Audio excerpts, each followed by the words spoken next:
দেশের প্রথম satellite television channel ATN বাংলার ৩০ বছরে পদার্পণ উপলক্ষে বার্তা বিভাগের বিশেষ আয়োজন খবরের খোঁজ খবর অনুষ্ঠানে আপনাদের স্বাগত জানাচ্ছি। আমি ইকরামুল হক সায়েম। আমার সঙ্গে স্টুডিওতে রয়েছেন আমাদের বার্তা বিভাগের সহকর্মীরা। তাদের কেউ কেউ পর্দার সামনে থেকে কাজ করেন, আবার কেউ কেউ পর্দার পেছনেও গুরুত্বপূর্ণ ভূমিকা পালন করেন। আপনাদের সবাইকে স্বাগত।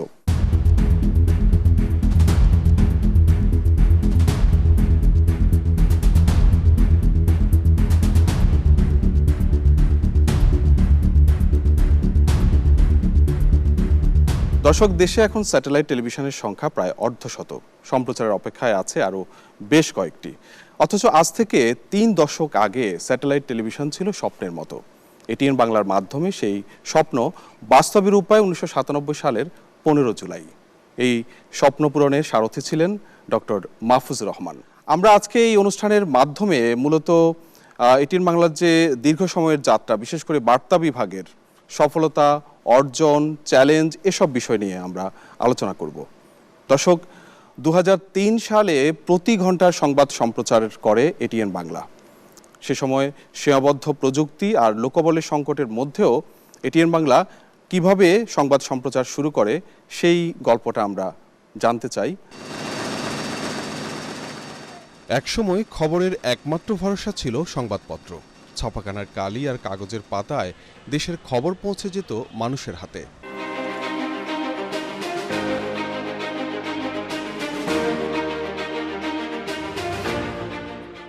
সময়ের সঙ্গে সঙ্গে বদলেছে সংবাদ পরিবেশনের মাধ্যম।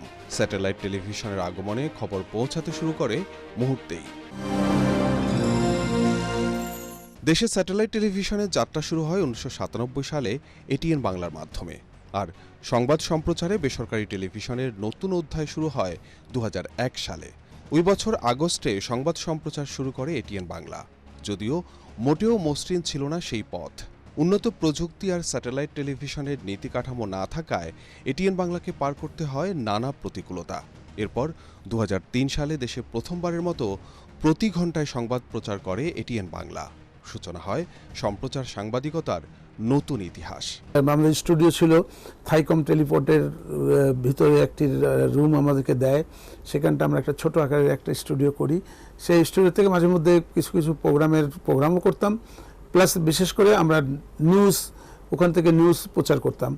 সে সময় নিউজটা হতো খুব আশ্চর্যজনকভাবে একটু আলাদা সিস্টেমে। যেমন নিউজটা পাঠাতাম আমরা ফ্যাক্সে, কিন্তু ছবিটা পাঠাতে পারতাম না, কারণ তখন তো ঢাকা থেকে আমাদের আপলিংক স্টেশন তখন ছিল না, যে কারণে তৎক্ষণাৎ ছবিগুলি দেখাতে পারতাম না। আমরা ছবিগুলি ভিডিও ধারণ করে পরে একদিন পরে সেই ক্যাসেটটা পাঠিয়ে দিতাম আমাদের থাইকম স্যাটেলাইটের যে স্টুডিও ছিল সেইখানটা। এইভাবে আমাদের নিউজ চালাতাম। ওখানে বাংলাদেশ থেকে নিউজ রিডার পাঠালাম 2জন, তারা ওখানে বসে নিউজ পড়তো। এইভাবে আমাদের নিউজের শুরু। তারপরে তো যখন আমরা 5 বছর পর যখন আর্থ স্টেশনের আমরা পারমিশন পেলাম, তখন তো সরাসরি আমরা বিশাল আকারে নিউজ সেকশনটাকে তৈরি করি।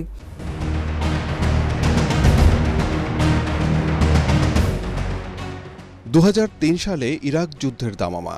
সে সময় যুদ্ধের ময়দান থেকে সরাসরি খবর প্রচার করে এটিএন বাংলা সাড়া ফেলে দেয়। এরপর সংবাদের সেরা টিম নিয়ে প্রতিবাদ, প্রতিরোধ, আন্দোলন, সংগ্রাম, বৈষম্য, বঞ্চনা আর দুর্যোগ দুর্বিপাকের সংবাদ বস্তুনিষ্ঠভাবে তুলে ধরে গণমানুষের আস্থার জায়গা করে নেয় এটিএন বাংলা। প্রত্যেকটা চ্যানেলেই এখন এটিএন বাংলার কিন্তু লোক আছে। 29 বছর পেরিয়ে আজকে 30 বছর পা দিলাম। আমাদের আমি যেটা জোর গলায় বলতে পারি যে এখন পর্যন্ত এতগুলি নিউজ চ্যানেল, পিওর 10টা নিউজ চ্যানেল আছে 10টা, তারপরেও আমাদের এটিএন বাংলা নিউজ আমাদের প্রায় শীর্ষেই থাকি সবসময়। তার প্রধান কারণ হচ্ছে যে আমরা সবসময় শুরু থেকে শেষ আজ পর্যন্ত আমরা নিউট্রালভাবে, নির্দলীয়ভাবে আমরা সংবাদ প্রচার করি। প্রতিকৃত হয়ে বেসরকারি টেলিভিশনে সংবাদ সম্প্রচারে এটিএন বাংলা যে পথ দেখিয়েছে তা এখন অনেকটাই বিস্তৃত। টেলিভিশনের পাশাপাশি তাৎক্ষণিক সংবাদ পেতে জনপ্রিয় হয়ে উঠেছে ডিজিটাল মাধ্যম। তবে দ্রুত সংবাদ পরিবেশনের প্রতিযোগিতার মধ্যেও সবসময় বস্তুনিষ্ঠতা আর দায়িত্বশীলতাকেই সামনে রাখে এটিএন বাংলা।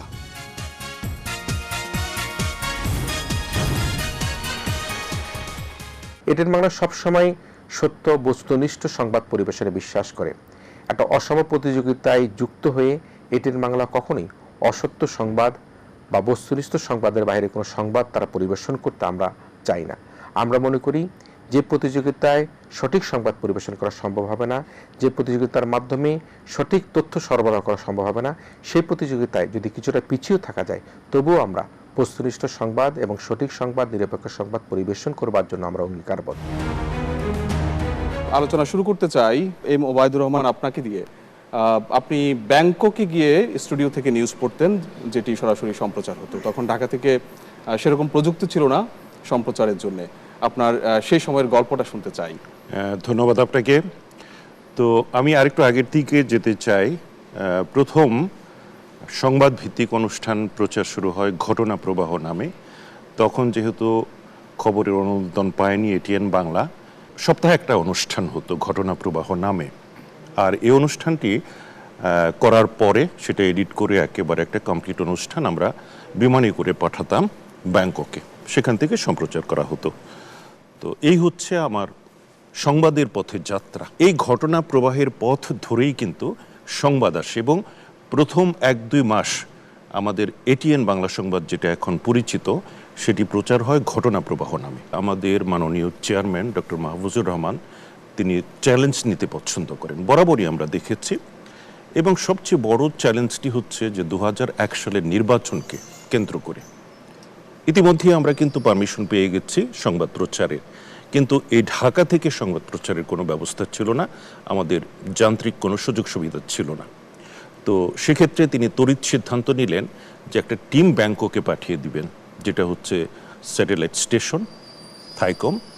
তো ওখানে তো আমাদের 12 থেকে 13 জনের একটা টিম পাঠালেন। সেটা ছিল একটা স্যাটেলাইট বেস স্টেশন, যেখান থেকে নানান চ্যানেলের শুধুমাত্র রেকর্ড প্লে করা হয়। তো তাৎক্ষণিকভাবে আমরা ওখানে গিয়ে সেট ফেললাম একটা ফাঁকা জায়গায় দেখি, একটা স্পেস দেখে। একটা বুথ থেকে একটা চ্যানেলের প্রোগ্রাম যেত, বিশেষ করে ভারতবর্ষের এবং নেপাল, শ্রীলঙ্কা, তা পাকিস্তানের, তখন এই জৈন টিভি, এটিএন ওয়ার্ল্ড, এই সমস্ত একটা বুথ তার মানে থেকে। হচ্ছে অন্য দেশগুলোতেও স্যাটেলাইট টেলিভিশনের সেরকম ছিল না। হ্যাঁ, প্রসারটা হয় না। তারপরে যখন অফিস থেকে ডিসিশন হলো যে আমাকে ওখানে থাকতে হবে, লাইভ নিউজ পড়তে হবে, কিন্তু সেক্ষেত্রেও সমস্যা হচ্ছে যে ফুটেজ দেওয়া যাচ্ছে না নিউজে।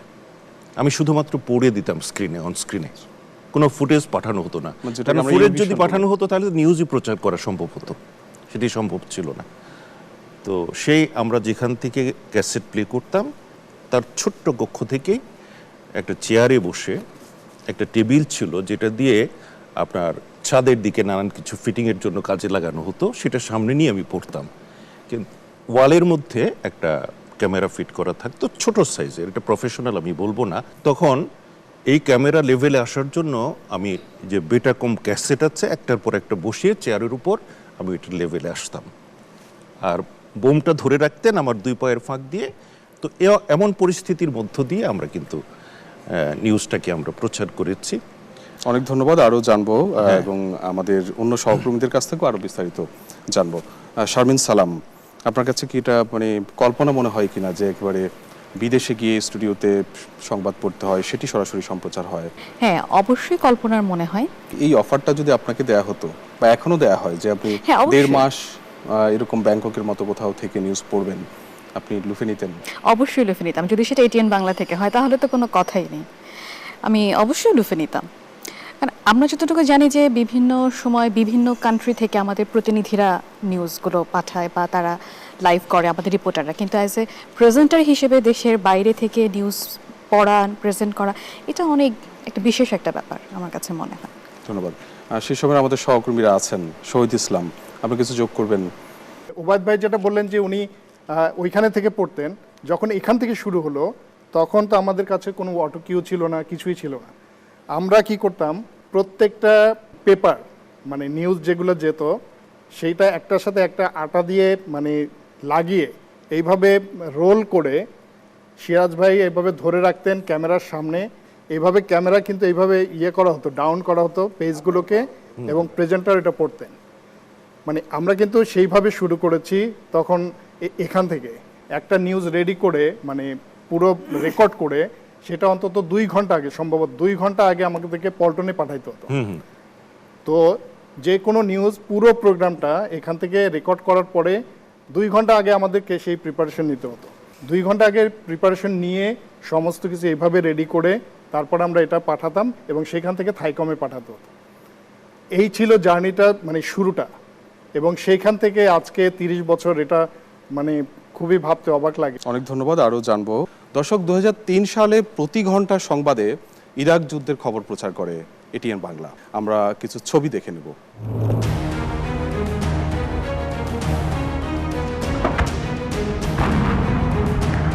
ইরাকি সেনাবাহিনী পুনরুজ্জীবিত করার উদ্দেশ্যে মার্কিন কর্তৃপক্ষ নতুন সৈন্য নিয়োগ শুরু করেছে। দূরদর্শন ও এটিএন বাংলার এই জাতীয় সাহসী উদ্যোগ বেশ প্রশংসিত হয়েছে বাগদাদে। যুদ্ধের খবর সংগ্রহের জন্য বিদেশ চলে যাওয়া, ইরাকের মতো জায়গায় যে ভয়াবহ যুদ্ধ ছিল, এটা তো ঝুঁকি ছিল। এটিএন বাংলা কেন এই উদ্যোগ নিল? এটা আসলে তখন বিশ্ব গণমাধ্যমে ইরাক যুদ্ধটা ছিল একটা সবচেয়ে বেশি গুরুত্বপূর্ণ একটা আইটেম। আর এই জিনিসটা যদি সরাসরি কভার না করা হতো তাহলে সংবাদ প্রচারের ক্ষেত্রে আমরা পিছিয়ে যেতাম। তো সেই চ্যালেঞ্জটাও এটিএন বাংলা কর্তৃপক্ষ নিয়েছিলেন এবং আমাদের একজন সাংবাদিককে সেখানে পাঠান, এবং সঙ্গে ক্যামেরা পার্সন নেওয়া হয়নি, তিনি নিজেই ক্যামেরা অপারেট করতেন, তারপর সামনে দাঁড়িয়ে পিটিসি দিতেন বা শ্যুট করতেন যা কিছু করার। অনেক জীবন ঝুঁকি ছিল, বড় রকমের কোনো বিপর্যয় ঘটতে পারত। তো এমন একটা সময়ে সেই সাংবাদিক এবং এটিএন বাংলা কর্তৃপক্ষ একটা সাহসী ভূমিকা নিয়েছিলেন, এবং তখন আমরা ঘন্টায় ঘন্টায় সংবাদ প্রচার করার মাধ্যমে এই যুদ্ধের খবর একেবারে মানুষের কাছে নিয়ে যাওয়ার চেষ্টা করেছি। তখন টেলিভিশন সেটের সামনে, মানে এটিএন বাংলা রাস্তায় রাস্তায়, এবং আমরা সেটা শুটিংও করেছি, যে রাস্তায় মানুষ ওই নিউজের সময় দাঁড়িয়ে থাকতো। এখন যেরকম খেলার খবর দেখে, বিশ্বকাপ দেখতেছে যেভাবে, এইভাবে দাঁড়িয়ে থাকতো, এবং আমরা সেটা শুটিং করে এনে সেটাও দেখিয়েছি যে মানে মানুষ কিভাবে মুখিয়ে থাকতো নিউজের জন্য। চপল ইমদাদ, আপনারা তো এই সময়ের মাঠের রিপোর্টার, মানে এখন তো এই যে ইরান যুদ্ধ ছিল, এত সহজে কি সিদ্ধান্ত নিতে পারতেন? আপনার ফ্যামিলি আছে, আপনি খুব সহজে সিদ্ধান্ত নিতে পারতেন যে আমি ইরান যুদ্ধ কভার করতে যাব? আমি সাংবাদিক হিসেবে অবশ্য ফ্যামিলি আছে, বাট আমাকে অফার করলে আমি যেতাম, কারণ আমার সবসময় নিউজ আমাকে টানে, এবং সেই কারণেই কিন্তু সাংবাদিকতায় আসা। এবং আমার মনে হয়েছে যে ইরান যুদ্ধে যদি সেখানে গিয়ে লাইফের ঝুঁকি আছে জানি আমি। কিন্তু বাবু, এটা কি অফার করার বিষয় নাকি আসলে রিপোর্টারেরও আগ্রহ ছিল বা আপনার আগ্রহ থাকতে পারে? আসলে আমরা তো সবসময় একটা অনিশ্চিত পেশার মধ্যে আছি, সবকিছুতেই আমাদের অনিশ্চয়তা আছে। এমন না যে এটা আমাদেরকে অফিস বললেই যেতে হবে, কিংবা অফিস না বললেও আমাদের যাওয়ার কিন্তু আগ্রহ রয়েছে, কারণ আমরা ঘরে বসে কিন্তু ইরানের খবরগুলো আমরা দর্শকদের কাছে পৌঁছে দেওয়ার চেষ্টা করেছি। শুধু তাই না, আমি একটা ছোট্ট উদাহরণ দিই আমার দেশের প্রেক্ষাপটে, সেটা নিশ্চয়ই আপনারা বুঝতে পারবেন, তাহলে আরো সহজ হয়ে যাবে। জুলাই আন্দোলন যখন হয়েছে সেটি কিন্তু যুদ্ধের চাইতে কম ছিল না। আমাদের যে অভিজ্ঞতা, আমরা যেটি দেখেছি মাঠে যখন গিয়েছি, তখন একদিক থেকে আইন শৃঙ্খলা রক্ষাকারী বাহিনীর একটি অ্যাকশন, অন্য দিক থেকে সেটি কিভাবে প্রতিহত করা যায় সেজন্য বিপ্লব যারা করছিলেন তাদের একটি অ্যাকশন, দুটির মাঝখানে পড়ে যেয়ে কিন্তু আমরা রীতিমতো একটা যুদ্ধ পরিস্থিতির মধ্যেই ছিলাম। 4 জুলাই সেদিন আমার অ্যাসাইনমেন্ট ছিল মিরপুর 10-এ আমি গিয়েছিলাম সকালের দিকে। মিরপুরের যে গোল চত্বরটা ছিল পুরোটা আওয়ামী লীগের দখলে ছিল। আমরা সেখানে অবস্থান করলাম, তখন তেমন মানে পাশের ছাত্ররা আসার চেষ্টা করছিল। দুপুরের দিকে ঘটনা পুরো পাল্টে গেল। আমরা তখন দেখলাম যে মিডিয়া ত্রিমুখী এক ধরনের মানে সংকটে পড়লাম আমরা। আওয়ামী লীগ, পুলিশ কিংবা ছাত্ররা কেউ আমাদেরকে কাভার করতে দিতে চাচ্ছে না। তখন আমি আমার ক্যামেরা পার্সন, আমি একটা 12তলা বিল্ডিংয়ের 4 তলায় উঠলাম। এরপর প্রচণ্ড গোলাগুলি শুরু হলো, সেখানে অনেকে আহত হলেন, আমরা সামনে দেখলাম, তারা হয়তো কেউ মারাও যেতে পারেন। সেই জায়গায় আমার অভিজ্ঞতা হচ্ছে যে আমি যখন 4 তলায় ছিলাম সেখানে আমাকে ইট ছোড়া হচ্ছিল। এরপর আমি সেখান থেকে 12 তলায় উঠে গেলাম। 12 তলাতেও দেখি পুলিশ তখন আমাদের লক্ষ্য করে কিছু তাদের যে মেশিন বা অস্ত্র ছিল লক্ষ্য করছে, কারণ আমরা সেটা কাভার করছিলাম, ঘটনাগুলো দেখছিলাম। তখন আমরা সেখান থেকে সরে আসিনি, এ কারণে আমাদের কিউরিসিটি ছিল যে আসলে কী হয় এখানে। আমরা করলাম যে একটা পিলারের পাশে দাঁড়িয়ে একটা গার্ড দিলাম, 2 পাশে গার্ড দিলাম, সেটা আমি মোবাইলে ধারণ করেছিলাম। সেদিন আমি মনে হয়েছে যে ইরাক যুদ্ধ বা যুদ্ধ পরিস্থিতিতে সাংবাদিকরা কিভাবে কাভার করে। আমার শুধু একটা হেলমেট ছিল মাথায়। আমরা বিদেশের যুদ্ধের কথা, ইরাক যুদ্ধের কথা বলছিলাম, যে ইরাক থেকে কিভাবে আসলে তখন নিউজ পাঠানো হয়েছিল, দেশের প্রত্যন্ত অঞ্চলের নিউজ তখন আসলে কিভাবে পাঠানো হতো। আব্দুল সালাম, নারায়ণগঞ্জের প্রতিনিধি হিসেবে আপনি কাজ করছেন। আমি বেসিক্যালি কিন্তু ঢাকার খুব পাশে নারায়ণগঞ্জ। 2001 সালে যখন নিউজ শুরু হয়, প্রথম দিকেই আমাদের অফিস কর্তৃপক্ষ যেটা করলেন যে গ্রামগঞ্জের সংবাদ, যেটা লোকাল নিউজ হিসেবে পরিচিতি, তো সেখানে কিন্তু আমরা যেভাবে কাজ করতাম সেটা হচ্ছে ওই যে বিয়ে বাড়ির যে ক্যামেরাগুলো আছে তাদেরকে আমরা ভাড়া করে নিতাম, যে যে জায়গায় একটু শ্যুট করতে হবে করে দিয়ে আমাদের একটা বড় ক্যাসেট নিয়ে আসতাম। এবং তখন কিন্তু ক্যাসেটের আদান প্রদানের মাধ্যম ছিল হয় কুরিয়ার সার্ভিস, নাহলে যেটা চপল বলল বাসের কথা, যে বাসের মধ্যে পাঠিয়ে দেওয়া, তো সেটাও কিন্তু চলে যেত পরের দিন। তা আমরা সাধারণত করতাম কি, আমি যেটা নারায়ণগঞ্জে করতাম ওই ক্যাসেটটা নিয়ে নিজে অথবা আমার কাউকে দিয়ে অফিসে পাঠিয়ে দিতাম। এবং সেই ক্ষেত্রে দেখা যেত আমরা যারা নারায়ণগঞ্জ বা আশেপাশে সাভার টাভার, তারা প্রতিদিন গ্রামগঞ্জের নিউজটা কভার করতো সবচেয়ে বেশি এবং তাদের সুযোগটা বেশি ছিল। আর মফস্বল থেকে যারা বাসে পাঠাতো তাদের নিউজটা কিন্তু পরের দিন এটা প্রচার হতো। এই কারণে আমাদের খুব মানে কষ্ট তো আছেই। তো শেষ পর্যন্ত অফিস কী করতো, যে আমাদের যে সম্মান এটা দিত প্রতি ক্যাসেটের জন্য 200 টাকা, তো 100 টাকা কিন্তু আমাকে ক্যাসেট কিনতে হতো। তো পরে অফিস একটা করলেন যে ক্যাসেটগুলো কিন্তু এখানে জমা থাকতো, যে আপনারা এই ক্যাসেটগুলো আবার নিয়ে যান, নিয়ে গিয়ে কেটে আবার নতুন করে রেকর্ডিং করে পাঠায় দেন। এটা কিন্তু আমাদেরকে একটা বিশাল হেল্প করতো তখন। এবং আমার মনে আছে যে বস্তা, মানে চটের বস্তা কারওয়ান বাজার থেকে কিনে এনে সেই ক্যাসেটগুলো আমাদের ওয়াসা ভবন থেকে নিয়ে যেতাম। এটা একটা বিশাল ছিল। এবং সারা বাংলাদেশে কিন্তু তখন গ্রামগঞ্জের যে সংবাদটা এটা কিন্তু 5টায় ছিল এবং এখন 6টায়, তখন 5টায় প্রচার হতো। মানুষ কিন্তু অপেক্ষা করতো, বিশেষ করে মফস্বলে যারা আমরা থাকি তাদের এইটুকু নিউজ এটিএনে গেছে 30 সেকেন্ড, এটাই কিন্তু তখন একটা বিশাল ব্যাপার ছিল। অনেক ধন্যবাদ। দর্শক, হেলিকপ্টারে করে নির্বাচনী প্রচারণা চালানো কিংবা বিভিন্ন সভা সমাবেশে যোগ দেওয়া এটা হয়তো আপনারা নিশ্চয়ই দেখেছেন, কিন্তু হেলিকপ্টারে করে নির্বাচন কাভার করা এটা দেখেছেন কিনা জানি না, কিন্তু 2008 সালে এটিএন বাংলার সাংবাদিকরা হেলিকপ্টারে করে নির্বাচন কাভার করেছেন। আমরা দেখে নেই সে সময়ের কিছু ছবি। নির্বাচনী পরিবেশ দেখতে এটিএন বাংলার হেলিকপ্টার বারজার ভোটের পাখি নিয়ে খাগড়াছড়ি গিয়েছিলেন।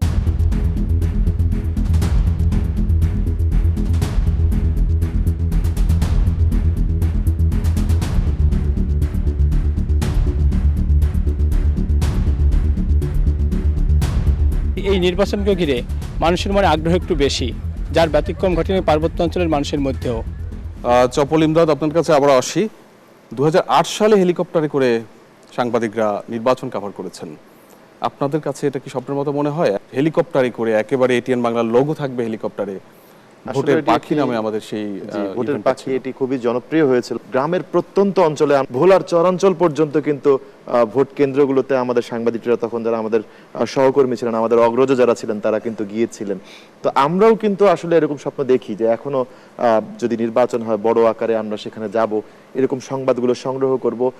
তো সেই ফ্যাসিলিটি হয়তোবা এখন খুবই চ্যালেঞ্জিং। সেই সময় হেলিকপ্টার ব্যবহার করা নিঃসন্দেহে এটা বড় ধরনের কাজ ছিল। এটার সাথে যোগ করি, সেটা হচ্ছে যে আমরা এখন ড্রোনের মাধ্যমে কত সহজে পাখির চোখে দেখি, পুরো জায়গাটা, পুরো এলাকাটা দেখি, বাংলাদেশটাকেই দেখি ড্রোনের চোখে।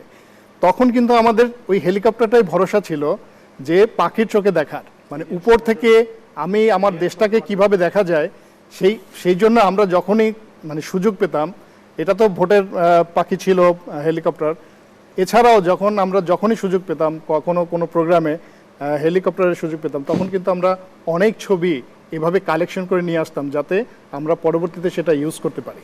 দর্শক, সংবাদের গুরুত্বপূর্ণ উপাদান হলো ছবি। আমাদের এটিএন বাংলার আর্কাইভে এমন অনেক গুরুত্বপূর্ণ ছবি আছে যেগুলো আসলে খুব বিশেষ ছবি হয়ে দৃষ্টান্ত হয়ে আছে। হয়তো এগুলো পরবর্তীতে অন্য চ্যানেলগুলোর সাথেও আমরা কিছু কিছু ছবি শেয়ার করেছি। আমরা সেই ছবিগুলোর কিছু অংশ দেখব।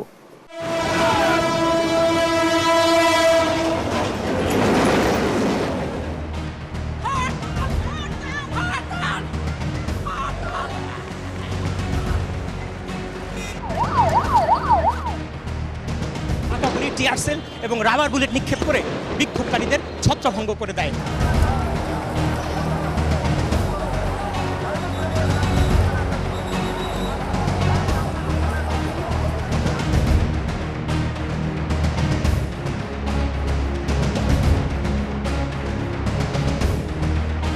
লাল দল বড় ভাই আর সবুজ দল ছোট ভাই। না, সবুজ বড় ভাই, লাল ছোট। না, লাল বড় মাঝখানে। এবং রেজাল্ট লাল দল 7 উইকেটে জিতেছে। বড় ভাইয়ের দল। বড় ভাইয়ের দল। না না না না, জিতে হারার কোনো বিষয় না, এটা জিতে হারার কোনো। শহীদ ভাই, ছবির পেছনের গল্পগুলো শুনতে চাই। একজন ক্যামেরাম্যান যখন বিভিন্ন পরিস্থিতিতে কাজ করে তখন আসলে তাকে ওই পরিস্থিতির পর্যবেক্ষণ করতে হয়, তাকে দ্রুত সিদ্ধান্ত নিতে হয় এবং ওইটার সাথে তার সৃজনশীলতা, তার নান্দনিকতা, হ্যাঁ, তার চাপ নেয়ার ক্ষমতা এবং হচ্ছে তার নিরাপত্তা, এই বিষয়গুলো যখন একসাথে হয় তখনই কিন্তু এই ভালো ছবিগুলো আসে। এখন তো ক্যামেরা অনেক আপডেট ভার্সন আসছে, এখন তো অনেক আপডেট ভার্সন। তখন আসলে আপনারা কিভাবে কাজ করতেন? তখন কি ধরনের ক্যামেরাগুলো ব্যবহার করতেন? তখন তো 390 আছে, 250 ছিল, 400 ছিল, বড়টা 400 ছিল। মানে আমরা দেখতাম যে অনেক বড় বড় ক্যামেরা কাঁধে নিয়ে কাজ করতে হতো। ক্যামেরা কাজ করতে তখন। এবং এখনকার যে ট্রাইপড, এটা কিন্তু খুবই হালকা। তখনকার যে বিশাল বড় বড় ট্রাইপডগুলো ছিল অনেক ভারী, এবং এটা নিয়ে যদি আপনি চিন্তা করেন একবার যে আপনি পাহাড়ে এটা নিয়ে কাভারেজে গেছেন তাহলে কি অবস্থা দাঁড়ায়। কিন্তু এই ক্যামেরা দেখতেও কি লোকজন চলে আসতো যে এরকম ভিডিও ক্যামেরা তো তখন অ্যাভেলেবেল ছিল না? না, এটা তো অ্যাভেলেবেল ছিল না। সাংবাদিকদের ছবি বলতে ফটোগ্রাফিকে বুঝতো, স্টিল ফটোগ্রাফি যেটা, সেক্ষেত্রে আপনাদেরকে তো অনেকে দেখতে নিশ্চয়ই আসতো। যখন আমরা গাড়ি করে যেতাম মানুষই আমাদেরকে ওই সব জায়গায় পৌঁছায় দিত এবং আমার ক্যারি করে নিয়ে যেত তারা। এবং এটা চিন্তা মানে এখন আসলে বোঝা যাবে না যে এটিএন বাংলায় কি জিনিস ছিল। শাহরিয়ার সানি, আপনার কাছে আসতে চাই, সংবাদে তো টেলিভিশনের ছবি ছাড়া তো আমরা সংবাদ প্রচার করতে পারি না, সেখানে সেই শূন্যতার কিছুটা পূরণ করে হলো গ্রাফিক্স, বা গ্রাফিক্সে আরও কিছু কাজ আছে। ওই সময়ে আসলে এই গ্রাফিক্স বিভাগ আসলে কিভাবে কাজ করতো? তখন তো অনেক সীমাবদ্ধতা ছিল প্রযুক্তিগত।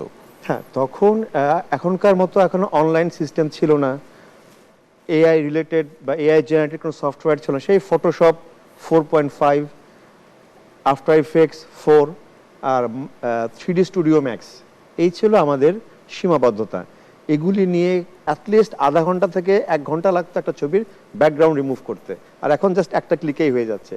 এই ধরনের কঠিন সময় থেকে পার হয়ে আমরা এই জায়গায় আসছিল যে আমাদের সকল জেলা প্রতিনিধিদের একটা ছবির আর্কাইভ ছিল পাসপোর্ট সাইজের। আমরা ফোনও কার্ড বানিয়ে রাখতাম, টেলিফোনের মাধ্যমে কানেক্ট হতাম মুখের সঙ্গে, আর আমাদের কেউ না কেউ ওই টেবিলের নিচে ঢুকে টেলিফোনের সেট ট্যাবে ধরে রাখতো। সোহাগ হাসান, ভিডিও সম্পাদনার কথা হচ্ছিল, তখন তো আসলে কম্পিউটারই অ্যাভেলেবেল ছিল না। আপনার কয়টা প্যানেল ছিল, কয়টা প্যানেল নিয়ে কাজ করেছেন? আমি 11 জুলাই 99 জয়েন করি এটিএন বাংলায়।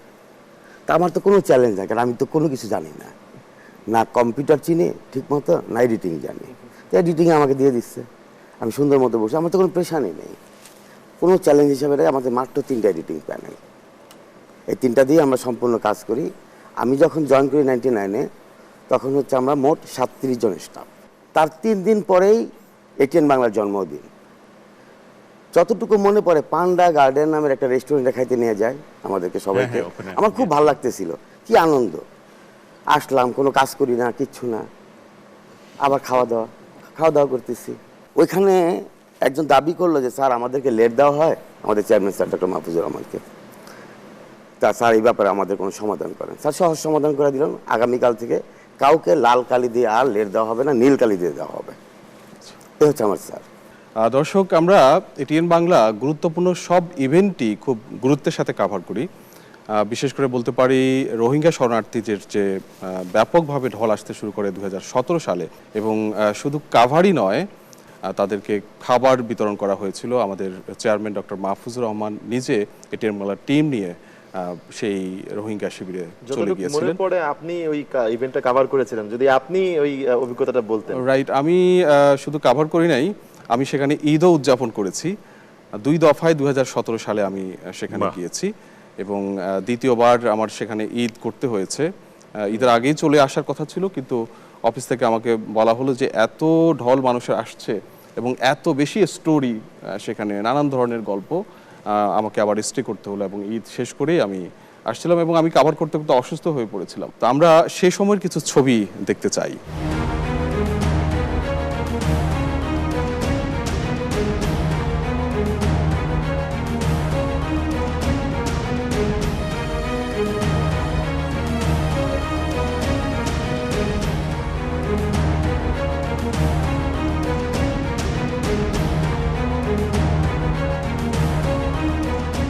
সমন্বয় আর সুব্যবস্থাপনা থাকলে অন্তত এই মানুষগুলোকে বাঁচিয়ে রাখা সম্ভব। ইকরামুল হক সায়েম, এটিএন বাংলা, উখিয়া, কক্সবাজার। দর্শক, এই 30 বছরে আমরা পদার্পণ করতে যাচ্ছি। এই দীর্ঘ সময় আমাদের অনেক অর্জন আছে, তার মধ্যে অ্যামি অ্যাওয়ার্ড আমাদের অন্যতম অর্জন। আমরাও পারি শিশুতোষ প্রামাণ্য অনুষ্ঠান, এই অনুষ্ঠানের জন্য অ্যামি অ্যাওয়ার্ড পায় এটিএন বাংলা 2004 সালে। আমরা সে সময়ের কিছু ছবি দেখে নেব।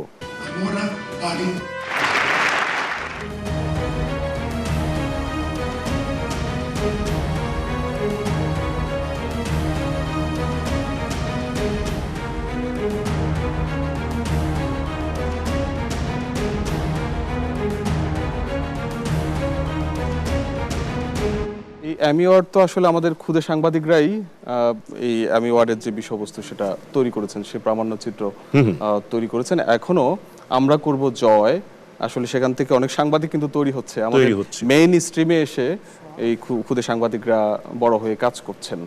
অ্যামি অ্যাওয়ার্ড নিয়ে কিছু যোগ করবেন কিনা? এটা আমাদের জন্য একটা অভূতপূর্ব প্রাপ্তি আমরা বলবো, কারণ একটি জায়গাতে একটা চলন্ত ট্রেন আসছিল, ঠিক আছে, কিন্তু রেল লাইনের মধ্যে একটা সমস্যা ছিল কোনো একটা, তো সেটি একটি বালক দেখতে পায়, তার নাম হচ্ছে খায়ের। তো শেষে সে একটা লাঠিতে লাল কাপড় বেঁধে ট্রেনটাকে থামানোর চেষ্টা করে এবং দূর থেকে সেটা ট্রেন চালক সেটা লক্ষ্য করে এবং ট্রেনটাকে থামিয়ে দেয়। তো এই যে তার সাহসী কর্মকাণ্ড, এটাকে তুলে ধরা হয় সেই অনুষ্ঠানের মধ্য দিয়ে, এবং এটা বিশ্ববাসীর একটা দৃষ্টি কাড়ে এবং একটা অন্যরকম একটা ইতিবাচক একটা দৃষ্টান্ত স্থাপন করে। তো এটা নিঃসন্দেহে আমাদের জন্য, এবং আমার মনে আছে যে আমরা কতটা আনন্দিত হয়েছিলাম, উৎফুল্ল হয়েছিলাম। আমাদের চেয়ারম্যান মহোদয় সবাইকে নিয়ে আমরা একটা বহর করে একেবারে পুরনো ঢাকা থেকে সে ঘোড়ার গাড়ি এনে ঢাক ডোল পিটিয়ে আমরা কাউরান বাজার থেকে একেবারে অনেক দূর পর্যন্ত বড় রাস্তা ধরে আমরা গিয়েছিলাম, আনন্দ উদযাপন করেছিলাম। আমার সৌভাগ্য যে সেদিন উপস্থিত থাকার, এবং মানুষের যে স্বতঃস্ফূর্ততা, যে একটা আন্তর্জাতিক পুরস্কার পাওয়া সেই সময় কিন্তু একটা দুর্লভ ব্যাপার ছিল, এবং আমরা প্রতিটি জেলা শহরে কিন্তু এই আনন্দ উৎসবটা করেছি। আমরা আশা করি ভবিষ্যতে হয়তো আরো বড় অর্জন আমাদের ঝুলিতে যোগ হবে। শারমিন, আপনার কাছে আসতে চাই, আপনি কত বছর ধরে এটিএন বাংলায় আছেন? আমি প্রায় 12 বছর হবে। 12 বছর। আপনি তো এই বর্তমান প্রজন্মের স্মার্ট প্রেজেন্টারদের মধ্যে একজন বলা যায়। কেন 12 বছর এটিএন বাংলার সাথেই থেকে গেলেন? অনেক তো প্রযুক্তি নির্ভর সংবাদ ভিত্তিক চ্যানেল এসেছে। একটু পিছন থেকে বলি, স্টুডেন্ট থাকা অবস্থায় কিছু করা বা কিছু আর্ন করা এবং সেটা দিয়েই নিজের পড়ালেখার কস্টটা বহন করা, তো এইটা একটা এটিএন বাংলা এই সুযোগটা আমাকে করে দিয়েছে, এবং এটা ছিল আমার জন্য একটা কি বলবো, এটা অনেক বড় একটা পাওয়া। আমি যখন ক্যাম্পাসে যেতাম তখন আমাকে সবাই দেখে বলতো যে এটিএন বাংলা থেকে আসছে। এই জায়গাগুলো থেকে বলবো যে এটিএন বাংলা আমাকে অনেক গ্লোরিফাই করেছে। 12টা বছর, এই যে আমি যে বললাম যে 12টা বছর ধরে আছি, এটার পিছনে একটা অনেক বড় কারণ হচ্ছে এটিএন বাংলার কাজের পরিবেশ এবং কলিগদের আন্তরিকতা। ধন্যবাদ আপনাদের সবাইকে। আমরা আশা করি আমাদের এই আলোচনা সম্প্রচার সাংবাদিকতার জন্য ডকুমেন্টস কিংবা আর্কাইভ হয়ে থাকবে। দর্শক, পত্রিকা থেকে টেলিভিশন, টেলিভিশন থেকে ডিজিটাল মাধ্যম, বেড়েছে প্রযুক্তি, বেড়েছে সংবাদ এবং তথ্যের গতি প্রবাহ। আমরা মনে করি দ্রুততার পাশাপাশি বিশ্বাসযোগ্য, নির্ভুল এবং নিরপেক্ষ সংবাদ প্রচার করা আমাদের প্রধান দায়িত্ব, এবং এই প্রত্যয় নিয়ে এটিএন বাংলা আগামী দিনেও আপনাদের চাহিদা মেটাতে কাজ করবে। আমাদের সঙ্গেই থাকবেন। আল্লাহ হাফেজ।